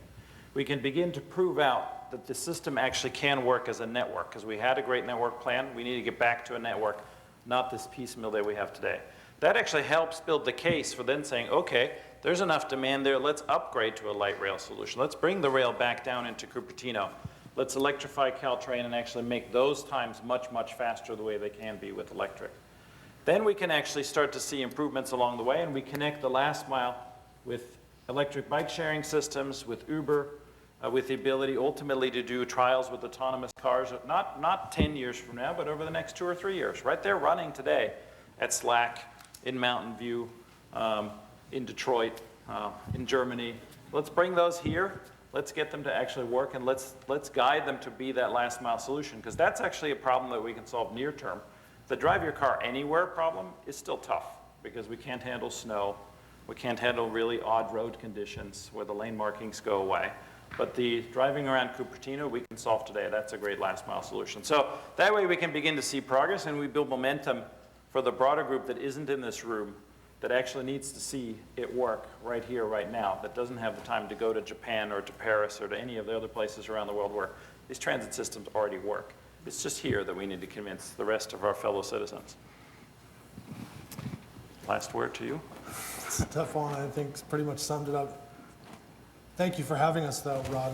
You're most welcome. I would say snow would be a great problem to have. Did you have something to add? I haven't closed yet. Okay. I'll say only briefly that you need to have a short-term and a long-term vision. A long-term vision, which may depend on some short-term decisions, is your study. To do the alternative analysis and new environmental clearance as quickly as you can in cooperation with VTA. But the West Valley portion needs to be led by West Valley leaders.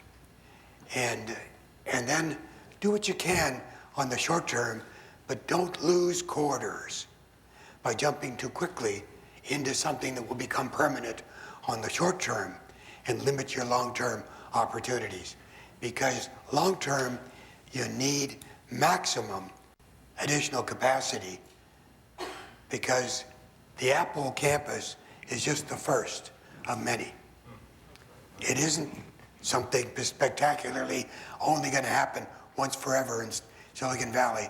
It's going to become more typical, and you have to plan for that. Otherwise, the future of Silicon Valley is limited. And I want my babies to have good jobs, so don't limit our future. Well, I think that will be the last word, and I certainly appreciate all of you coming here this evening and representing these diverse points of view, and hope that our leaders at VTA and around the region are listening. This is an important conversation to have. I appreciate the questions that you've given us tonight, and I would encourage you to support Cupertino Council that's has some initiatives going and trying to make things happen here. And Thank you all very much for coming this evening.